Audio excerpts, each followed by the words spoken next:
Nesta aula, trabalharemos em cima de alguns exercícios tratando do tema de dilatação linear. Vamos para a aula?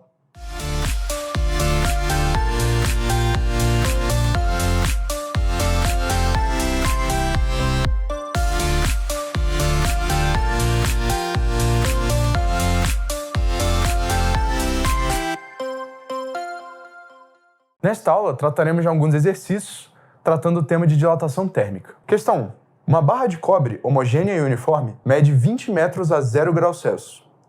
Calcule a variação de comprimento em milímetros da barra aquecida a 50 graus Celsius. Coeficiente de dilatação linear igual a 1,6 vezes 10 elevado a menos 5 graus Celsius a menos 1. Muito bem, essa é uma questão simples de aplicação de fórmula que eu escolhi para apresentar nessa aula, mas para fim de apresentar as operações referentes à notação científica. Para quem não sabe, notação científica é essa forma de representar números, onde você bota um número do tipo 1,6, 2,7, que se encontra multiplicado a uma potência de 10. Ele serve para nos proporcionar uma notação mais robusta para números muito grandes ou muito pequenos. No caso, muito pequenos, pois o coeficiente de dilatação linear costuma ser muito pequeno. No caso aqui, é uma simples questão de aplicação da equação de dilatação linear. ΔL igual a L0 vezes alfa vezes ΔT.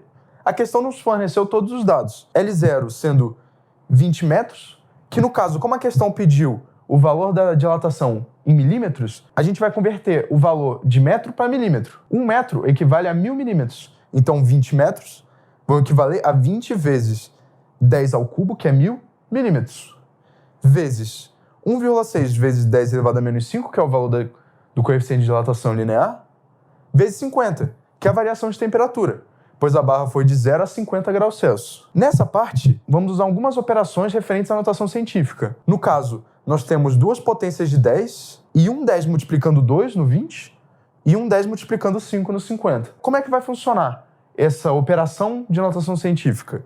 A gente começa pelas potências de 10. 10 ao cubo vezes 10 a menos 5, a gente vai fazer uma operação com os expoentes, como foi visto na matemática. 3 menos 5 vai dar menos 2.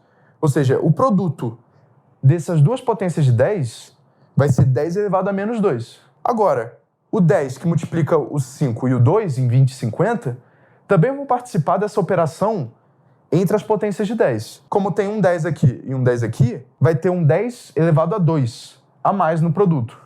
Ou seja, se esse produto tinha dado 10 elevado a menos 2, vai multiplicar com 10 elevado a 2, que vai resultar em 10 elevado a 0, que é 1. Ou seja, todas as potências de 10, nesse caso, dessa operação, irão sumir. No nosso produto de notação científica, vai sobrar apenas o restante das parcelas, ou seja, o 2, que vai multiplicar com 1,6, que vai multiplicar com 5. E aqui a gente só multiplica normal, resultando no valor de 16 milímetros. Portanto, a resposta da questão, que é a dilatação da barra de 20 metros, é 16 milímetros. O que comprova aquela premissa que a gente teve na aula passada, de que o ΔL é desprezível frente ao L0. Na maioria dos casos, para variações de temperatura normais, como 50 graus Celsius. Questão 2. Ao construir uma linha ferroviária, deve-se atentar à dilatação dos trilhos, que vão de 10 graus Celsius a 110 graus Celsius. Calcule o tamanho da folga de segurança do trilho. O que seria a folga de segurança? A ideia por trás dessa questão é o seguinte: o trilho do trem deve ser preparado para a passagem do veículo, do trem em si. E o que acontece? O trem, em alta velocidade, uma temperatura grande, ao passar por cima de um segmento de trilho, é esperado que ele aqueça, esquente, da troca de calor entre o trem e o trilho. E essa troca de calor vai contribuir para o aumento da temperatura do trilho e vai fazer com que o trilho dilate. Se não existir uma folga de segurança no trilho, ele vai arrebentar a madeira que suporta ele e vai dar diversos problemas para a linha. O foco da questão é encontrar o tamanho dessa folga de segurança para poder suportar essa dilatação máxima que o trilho pode sofrer. E agora eu vou virar o quadro.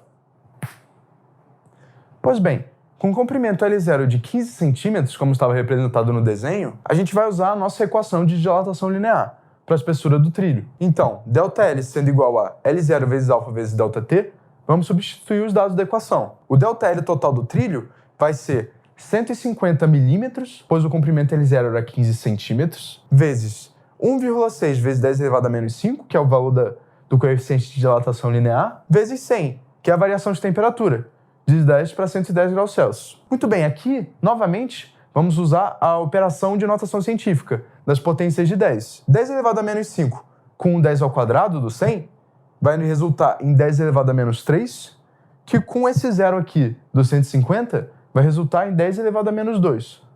Então, embaixo vai sobrar 15 vezes 1,6 vezes 10 elevado a menos 2, que, multiplicando, vai dar 0,24 milímetros. Mas, muito cuidado, 0,24 milímetros é a dilatação total do trilho, e a folga aparece em cada lado do trilho, pois ele dilata de forma simétrica. Então, a folga vai ser metade dessa dilatação, ou seja, 0,12 milímetros.